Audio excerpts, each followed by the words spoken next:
হাজার যত্নের পরও যে মানুষগুলো আপনার দিকে ফিরেও চায় না, যারা গুরুত্ব দেয় না আপনাকে, যারা টাকার জন্য আপনার সাথে বন্ধুত্ব রাখতে আসে, যারা স্বার্থের জন্য আপনার সাথে বন্ধুত্ব রাখতে আসে, আপনি কি ভাবছেন ওরা আপনার বেস্ট ফ্রেন্ড? ওরা আপনার প্রাণের বন্ধু, মনের বন্ধু? ভুল ভাবছেন। ওরা ফেক ফ্রেন্ড। ওরা স্বার্থের জন্য এসেছে ভাই। ওরা আপনাকে ভালোবেসে আসেনি, ওরা আপনার চেয়ারকে ভালোবেসে এসেছে, ওরা আপনার পাওয়ারকে ভালোবেসে এসেছে।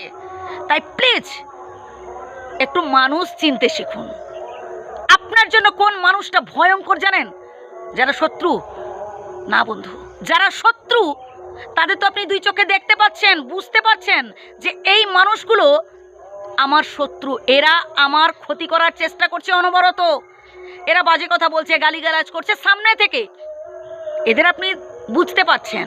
বাট যারা ভয়ঙ্কর মানুষ হয় তাদের আপনি চিনতে পারবেন না, ধরতে পারবেন না, বুঝতেও পারবেন না তারা কোথায় থাকে। শুনুন, যাদের সাথে আপনি এক ছাদের তলায় আছেন, যাদের সাথে এক টেবিলে বসে খাচ্ছেন, যাদের কাছে মনের সমস্ত সুখ দুঃখের কথাগুলো বলতে যাচ্ছেন, তাদের মধ্যেই কেউ কেউ, সবাই নয়, তাদের মধ্যেই কেউ কেউ এরা বিষধর সাপের থেকেও ভয়ঙ্কর হয়।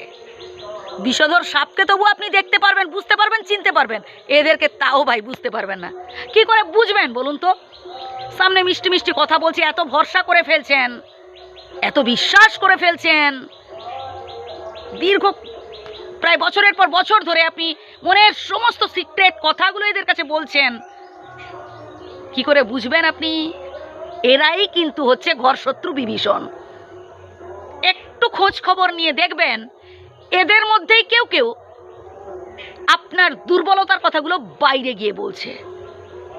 তাই প্লিজ গোপন কথা গোপনেই রাখুন। মনের সমস্ত সুখ দুঃখের কথা সবার কাছে বলার জন্য নয়। বিপদে পড়েছেন, নিজেকে স্ট্রং রাখার চেষ্টা করুন, চোখের জল ফেলতে যাবেন না সবার কাছে। সমস্যা এসেছে, ভয় পালানোর কিছু নেই। সমস্যার সমাধান করতে হলে সাহসের সহিত সমস্যার মুখোমুখি হতে হবে।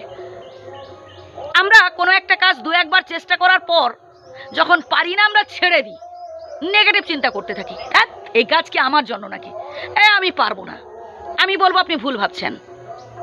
বারবার চেষ্টা করুন, যতবার আপনি ব্যর্থ হবেন উঠে পড়ে দাঁড়ান আর মনে মনে বলতে থাকুন, আচ্ছা এবারটাই দেখি তো, এবারটাই ঠিক হবে। হাল ছাড়বেন না এবং অবশেষে দেখবেন আপনি ঠিক মাথা তুলে দাঁড়াতে পেরেছেন। তাই প্লিজ নিজেকে একেবারে স্ট্রং রাখুন আর সামনের দিকে এগিয়ে যান। সমালোচকদের মুখ বন্ধ করতে হলে একটাই পথ খোলা আপনার, সেটা হচ্ছে জীবনে সফল হয়ে দেখানো।